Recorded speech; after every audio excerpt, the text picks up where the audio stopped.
day of all days. This project was all about the youth, and I think as ever you've been wonderfully engaged as youth champions and as participants in the different cafes and other activities that have taken place. Apparently, as I discovered in the car on the way here, I've been asked to talk about why community cohesion matters.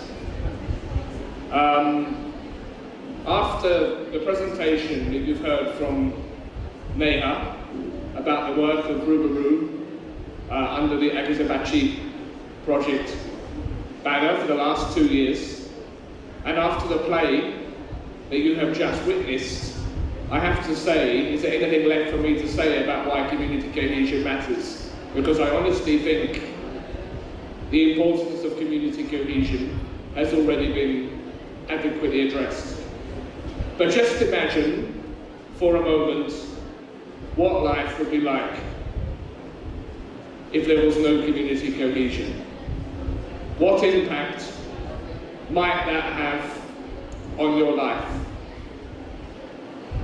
And you'll each have your own thoughts, but not being free to choose and observe your own faith, or indeed, should it be your choice to choose not to observe a faith, would, I suggest, lead to a far inferior quality of life. Impact on where you work, where you live, where you safely go, and so many other facets of life will be damaged. And this is why freedom of religion, a basic human right, is one for which my government has been a strong and consistent supporter. And this is also one of the factors as to why I'm very happy that UK and Hyderabad has been able to support the Agizabachi scheme over the last couple of years, and the project that was done with Rubaru, with Muslim youth, even the year before that, on the community cohesion banner. I think that's been really good, and funding committing, I hope we can continue to work in these areas. And while we are doing this all in Hyderabad, which, as I have said before, and I will say again now, is by far, in my opinion, the most cohesive and inclusive large city in India, is because, one, there's absolutely never any room for complacency, and two, because the great things that can be done here need to be spread and need to be shared more widely within India and even beyond India. So I certainly hope we can build on what has been done and mainstream some of the activities that have gone on.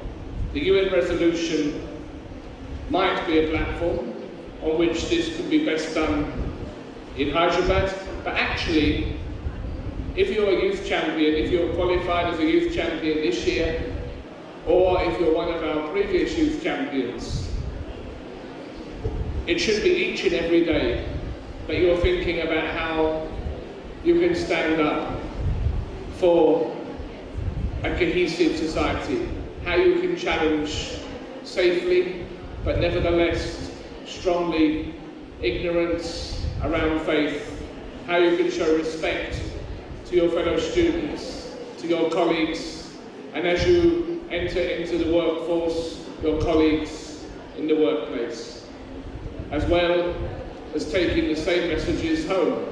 And perhaps there are members of your family, as in the play we saw, where opinions need to sometimes be challenged. Neha spoke in her presentation about one of this year's youth champions running a youth cafe in Uttar Pradesh. I think that's fantastic. And some of you will know that last year, our brother Tufik also led a very similar activity at his former school, also in Uttar Pradesh state. The landscape, as everybody knows, in Uttar Pradesh is very different to Telangana, and perhaps the need and the time has come for us to take the good work that we have done here in Hyderabad out of Hyderabad to other parts of the country, at least to spread within South India, the network to which I belong, alongside colleagues based in Chennai and Bangalore. So we will look and see if we can find ways in which to do more to spread the word of community cohesion and the importance and engaging more young people on this issue. I believe this is important, and I believe that an India where community cohesion is understood, recognised, valued, will be a better India for all. So that's my hope, that's my wish. Rubaru have been wonderful partners. Let's see, funds permitting, what we can do next year. And finally, I just want to appeal to the youth champions particularly, but to all young people here, and indeed even parents and teachers and others. We brought Philip here from Delhi because I think it's really important that our visitors, our senior visitors from the UK, don't just come and see Delhi. I want them to come and see India. Coming out of Delhi and coming to Hyderabad or coming to another city in India gives a very different perspective. There's very little comparison between what you can find in meeting rooms in Delhi and what you can find coming out and about in a city like Hyderabad. So I'm really happy.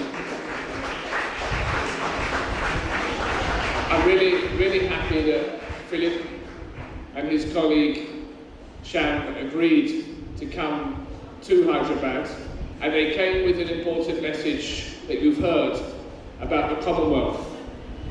And rather like faith, or rather like different faiths other than your own, there have been a lot of misconceptions and a lot of misunderstandings about the Commonwealth in recent years. The Commonwealth, which is an affiliation of 53 states, is, as Philip said, a very cohesive grouping. It's ranging from India, the world's largest democracy, 1.3 million people, to the nation island state of Nehru with just 10,000 people. Huge diversity, but at the table, each one of those 53 countries are equals.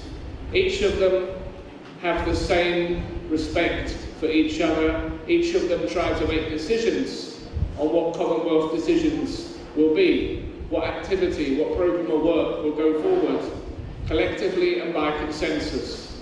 And so issues ranging from dealing with the very serious issue of plastics in the ocean, through to the issue of girl-child education, which is close to my heart and close to many of yours, have all come out from consensus between these 53 sovereign states from around the world.